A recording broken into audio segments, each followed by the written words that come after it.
komplikasi penyakit lain bisa, penyakit mata yang lain maksudnya, kemudian karena metabolik bisa, dan karena kongenital juga bisa. Nah, sekarang katarak traumatik itu biasanya ada riwayat trauma pada mata sebelumnya, sehingga nanti lensanya bisa mengeruh dan kemudian akan memberikan gambaran seperti bintang atau stelata. Jadi gambaran khas pada katarak traumatik itu adalah seperti bintang atau stelata. Terus ada lagi namanya katarak senilis. Kalau senilis itu disebabkan karena proses usia, aging. Nah, dia bisa mengeruh terlebih dahulu pada nukleusnya, tipe nukleus, kemudian bisa juga di bawah kapsulnya dulu, subkapsular, atau korteksnya dulu yang mengalami kekeruhan. Nah, pada senilis ini nanti yang penting adalah dia ada step-stepnya. Jadi ada senilis fase incipient, imatur, matur, dan hipermatur. Nah, di sini tuh yang penting adalah si imatur dan hipermaturnya ini.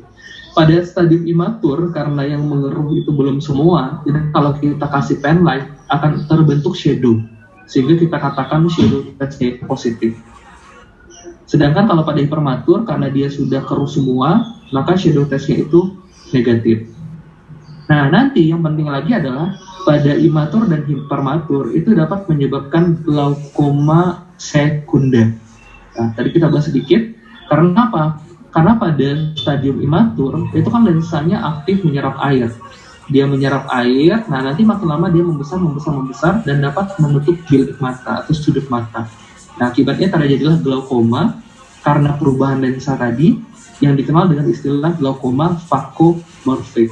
Faco lensa, morfik bentuk. Jadi karena perubahan bentuk lensa. Nah, sedangkan kalau dia itu hipermatur, maka nanti lensanya itu dapat pecah, kemudian meleleh, dan pecahannya atau debris-debrisnya itu bisa menyumbat aliran aqueous humor dan menyebabkan glaukoma.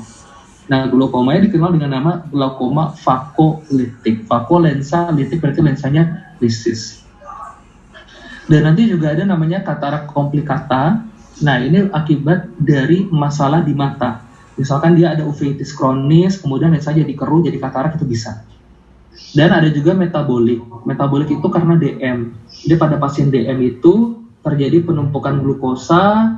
Nah, glukosa ini nanti di mata diubah jadi sorbitol. Sorbitol itu nanti dapat menyebabkan kekeruhan lensa. Nah, kemudian ada juga namanya glaukoma kongenital. Kalau glaukoma kongenital itu biasanya nanti penyebabnya bisa karena infeksi atau genetik. Infeksi biasanya infeksi intrauterin, TORCH. Nah, TORCH apa kemarin yang bisa bikin glaukoma, yang bikin katarak kongenital? Ada TORCH yang salah satu manifestasinya adalah katarak kongenital. Ada yang tahu? Rubella. Betul, rubella nanti bisa katarak kongenital. Nah, kalau katarak kongenital itu biasanya disarankan operasi di bawah 2 bulan, karena kalau udah lebih dari 2 bulan nanti bisa terjadi amblyopia. Nah, sekarang kita bagi tata laksana, ada ECCE, ada ICCE. ECCE itu extracapsular cataract extraction. Jadi nanti lensanya diambil, tapi kapsulnya itu masih dibiarin. Jadi nanti bisa ditanam IOL di situ, intraocular lens. Kalau ICCE, intracapsular cataract extraction, itu berarti beserta kapsul-kapsulnya diambil. Itu biasanya teknik lama atau bisa dilakukan pada orang-orang yang lensanya dislokasi atau dia udah tua, di atas 40 tahun.